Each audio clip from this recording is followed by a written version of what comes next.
Դարասկզբին 110 տարի առաջ Օսմանյան կայսրությունում իրագործված հայոց ցեղասպանությունը, որի չփարատվող ցավը խորանում է այդ սոսկալի ոչրագործությունը կասկածի տակ դնելու կամ ժխտելու դատապարտելի փորձերով եւ աշխարհում տեղ գտնող նոր ցեղասպան գործողություններով ոչրագործ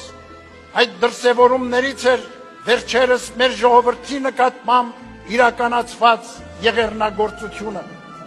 Արցախի բռնազավթումը եւ Արցախի մեր ժողովրդի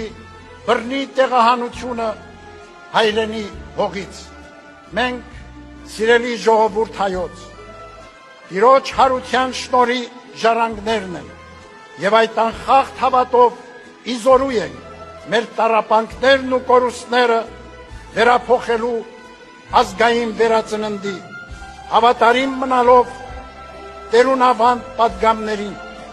անսակարգ սեր ու նվիրում դրսևորելով մեր ժողովրդի